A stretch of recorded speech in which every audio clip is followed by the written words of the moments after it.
In recent days, social networks have been flooded with posts claiming that the new Pope Leo XIII had appointed Cardinal Robert Serra to an important position in the Roman Curia. Among the claims, one in particular stood out, that Serra had been named Special Envoy of the Pope to restore the Catholic Church. The flashy, engaging headline quickly went viral in short videos, graphic montages, and even alleged fake communiques. Many Catholics, especially those most attached to tradition, reacted enthusiastically to the prospect of seeing the African cardinal in a prominent role. After all, Robert Serra is widely respected for his defense of the traditional liturgy, intense spiritual life, and fidelity to Catholic doctrine. However, when examining the origin of the story, serious indications of manipulation and bad faith emerge in the spread of this information. The first warning came from profiles that are normally not linked to serious religious coverage, but rather to sensationalist content.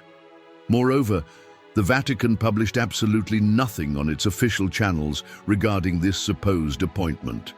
Neither the Vatican website, nor the Holy See press office, nor the daily bulletins mentioned any recent appointment involving Cardinal Serra. Even major international Catholic outlets, such as Vatican News, the National Catholic Register, and the Catholic News Agency, remained silent. The second alarming point was the way the story was written. No sources, no reliable links, and highly emotional, polarizing language. Some posts even used artificial intelligence to create alleged statements by Pope Leo XIII, including manipulated images of official documents. It is therefore necessary to understand how these strategies work to attract views, even when they compromise the truth. The intention is often not to inform, but to generate engagement through controversy and division among Catholics. These posts exploit legitimate feelings of concern about the Church's situation, but they do so dishonestly and without foundation. For many faithful, especially those without easy access to official sources, the news seemed plausible and even hopeful. However, the Catholic faith requires of us not only zeal, but also prudence, especially in the age of fake news. St. John Paul II had already warned about the dangers of disinformation in the modern world and invited us to seek truth in all things. The Church's social doctrine also insists on the faithful's responsibility to seek truth and avoid spreading rumors. The Catechism, in paragraph 2477, is clear. Respect for the reputation of persons forbids every attitude and every word likely to cause unjust harm. Publishing an appointment that never happened violates this basic principle of the Eighth Commandment. That is why we must rigorously investigate facts before spreading them as absolute truths. A lie, even with good intentions, is still a sin. And truth, even when painful, is always a good. The next part of this script will present in detail who Cardinal Robert Serra is, what his trajectory has been, and where he now stands in life and mission. Only then can we understand why this false news can confuse so many faithful, and why clarifying the truth with charity is so important.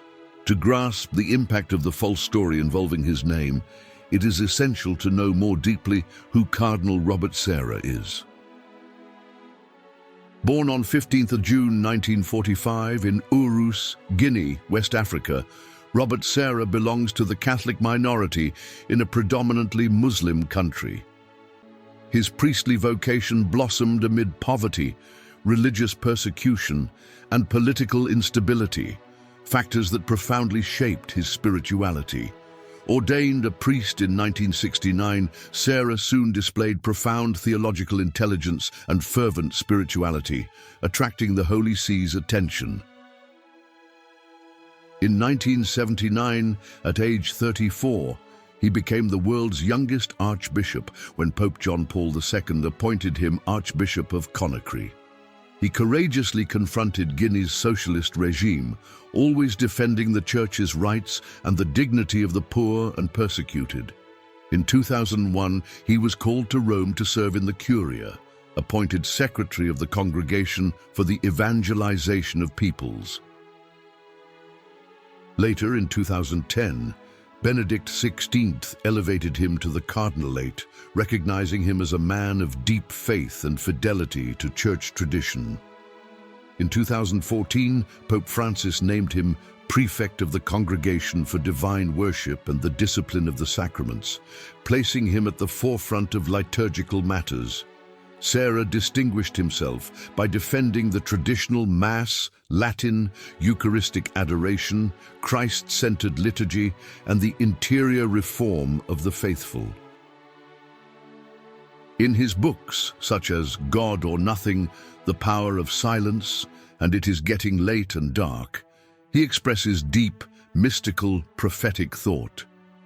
Despite his firmness, Serra has always shown obedience to the Pope and the Church, even when his ideas differed from dominant currents in Rome. His discreet, prayerful, faithful demeanor has won the hearts of millions of Catholics worldwide, especially lovers of liturgical tradition. With his resignation accepted in 2021 upon turning 75, Cardinal Serra withdrew somewhat from public life, though he remains highly respected. He continues giving interviews, writing, and attending events, but no longer holds any position in the Roman Curia. Hence the stir over the recent alleged appointment. Many saw in it a kind of triumphant return of a silent hero, yet the information is unfounded. To date, Robert Serra has received no new post from Pope Leo XIV. This attempt to link the cardinal to the new pontificate reveals an effort to instrumentalize his figure ideologically. Both progressives and traditionalists must respect truth and not manipulate facts to serve their interests and narratives. Serra never sought prominence. His greatness lies precisely in his humility and the silence so dear to his spirituality. Assigning him a position he does not hold may seem like an honor, but it ultimately disrespects his freedom and current vocation.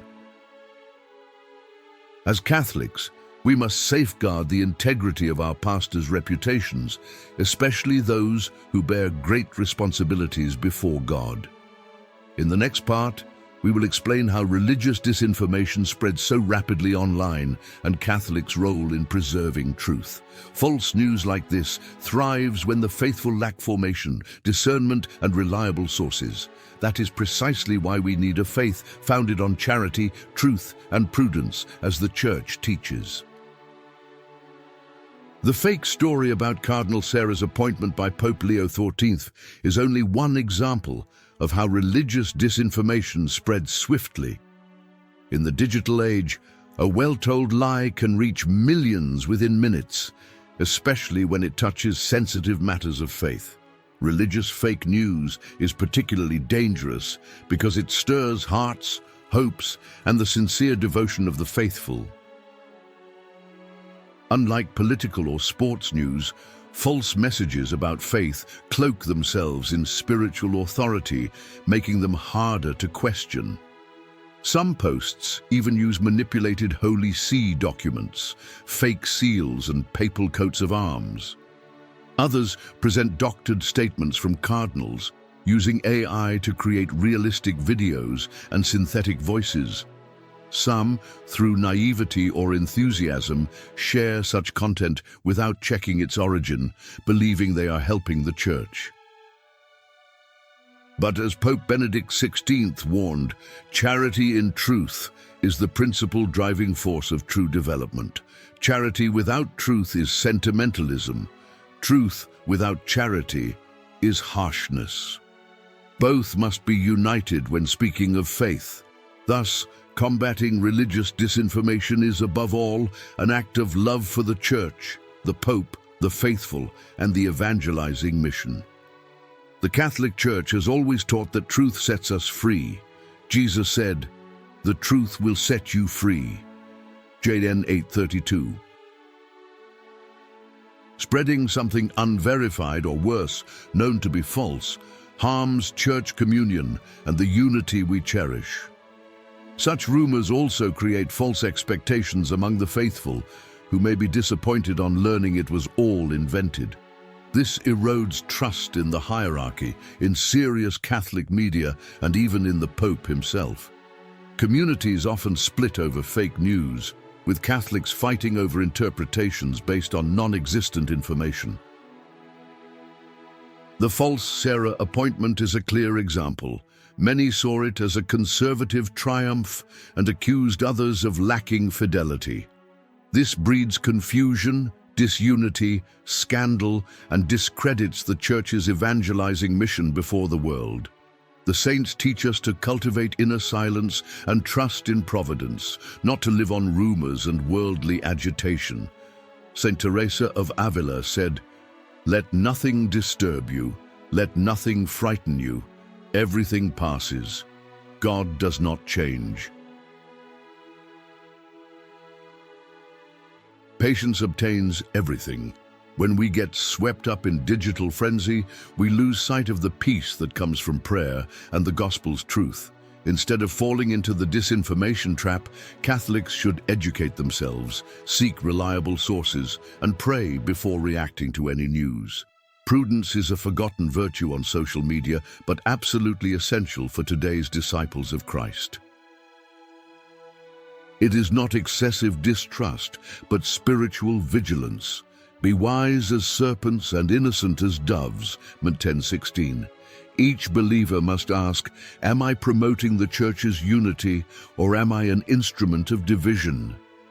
In the final part of this script, we will see how to respond charitably to those who believed the false story, and how to foster a healthier Catholic digital environment. When a fake story like the alleged Sarah appointment spreads so widely, the first step is to keep calm. Many brothers and sisters share such content not out of malice, but out of enthusiasm or spiritual naivety. Therefore, our response must be firm in truth, but always wrapped in charity and respect for others' good intentions. Aggressively criticizing or mocking those who believe the story helps nothing. It only breeds resentment and division. Instead, we can begin a respectful dialogue, asking, "Did you see this on any official church channel?" Or, "Shouldn't we check whether the Vatican really announced this before sharing it with others?" Showing reliable sources, like the Vatican News website or the Holy See Press Office, is a gentle way to guide someone to the truth.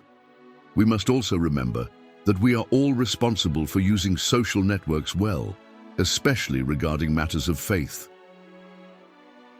Evangelizing in the digital world requires spiritual maturity, patience, and commitment to the integrity of the Christian message. When lies or exaggerations spread, scandal drives away the weak in faith and weakens the Church's witness before the world. Restoring truth is therefore a form of charity and care for our brothers and for Christ's mystical body. We should also pray for those who, intentionally or inadvertently, produce or spread such content. And humbly recognize that any of us can fall into this error, hence constant vigilance is needed. Pope Francis has often warned about the sin of the tongue on social media, gossip, judgments, and digital slander. The digital age has not abolished the 8th commandment, "You shall not bear false witness." It remains fully valid and urgent. The online Catholic's mission is to be a presence of light, peace, discernment, and truth, even if that means going against the tide.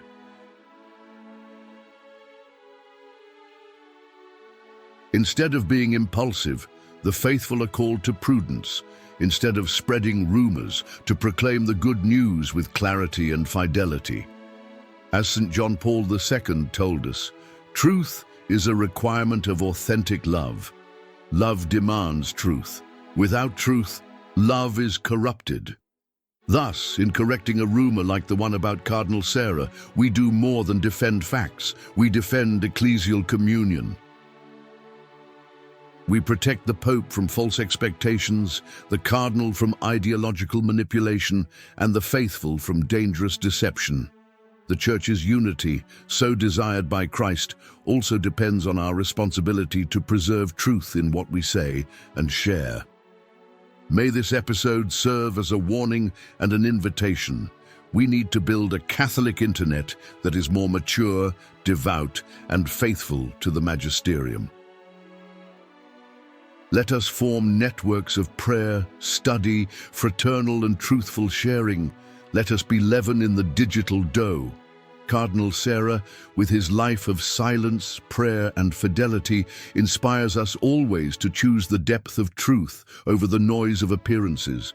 May the Virgin Mary, throne of wisdom, teach us to discern spirits, to seek truth with love, and to live our faith with authenticity.